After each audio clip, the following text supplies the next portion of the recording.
So I've mentioned something that I call polymer clay goo several times, both in books and on the previous video. And I know it's a very easy thing to do, but I just thought I'd take you through it and a few of the things that you can make with polymer clay goo. I've run out of the green one. I make it all the time. It's me who christened it goo. I don't know what anybody else calls it, but it's basically a mix of polymer clay and liquid polymer. Kato actually do one called poly paste, which is a clearless, what I call a goo, a clearless goo, and they use it for fixing one part of polymer clay to another, and it's very, very useful. I didn't realise that they did that when I first started making this goo, which I started doing when my polymer clay was too thick, and then I found it made an incredibly useful glue for polymer clay and also a nice textural medium. So anyway, the colours that I like to make are the ones that I'm likely to use in my work. So of course I make a lot of greens and browns, nature's colours, because my focus very often is on nature.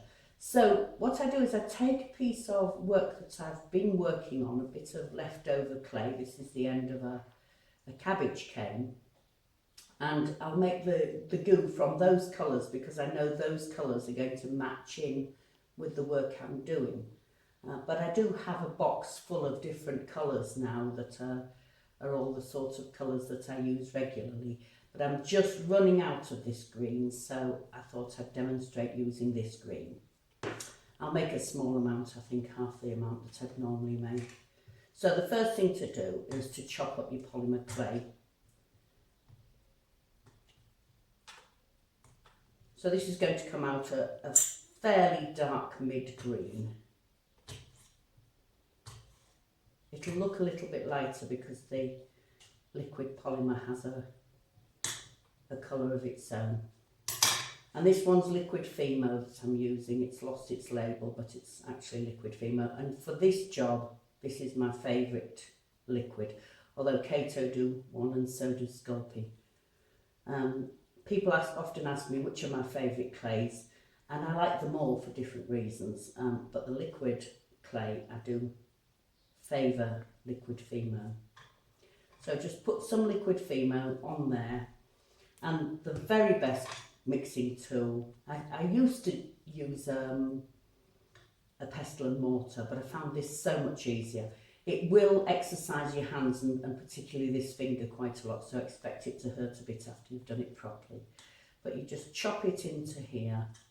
People have asked me whether I use a mixer for it or not, but I don't, because it just isn't needed. I have used a mixer when I've been doing a class, but if you're going to use a mixer, don't use a plastic bowl one, because that will ruin the mixer. So the first thing to do is just chop it into the clay.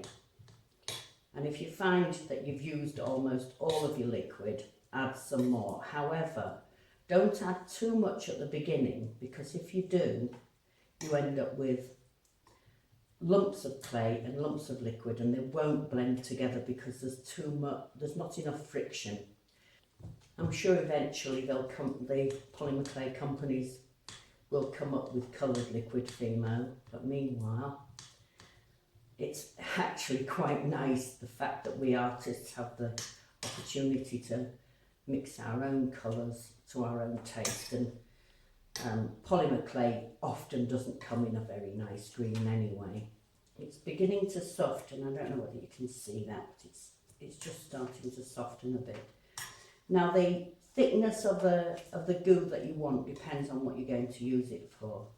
Some of the uses I need it for just need it very, very thin, but the thicker it is, the better in a way, because you can make it more liquid later, but you can't make it tougher.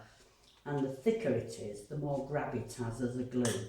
Obviously, as a glue, you'd still have to bake it. You can't just glue something and walk away. Right, now we need to really get rid of the last of this texture, because it's quite textural at the moment. This looks a lot like mushed mown grass, actually, which shows to me that I've got the right colour. So you use your palette knife or your butter knife and really press and rub the material over the surface, and that gets it to be smoother. So I'm just leaving it a little while to let the clay, the polymer clay, soak into the clay. So we're getting there. In fact, at this stage I'd often just put it into the jar anyway and leave it overnight, by which time all these last little bits have sort of melted into the goo.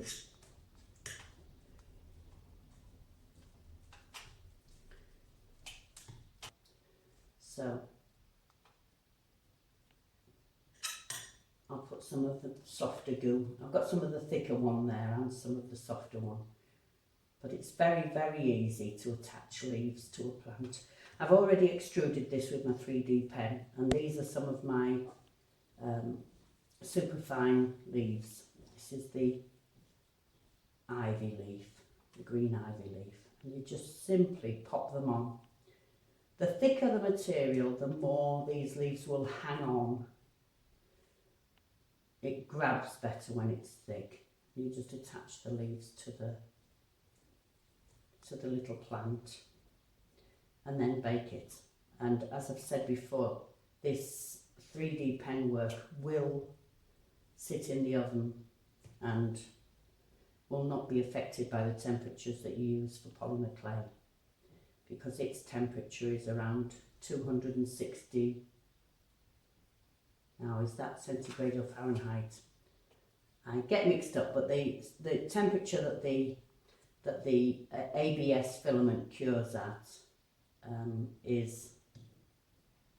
melts at is higher than the temperature that polymer clay polymerizes at. So it's perfectly fine to put things in that you've added polymer clay elements to.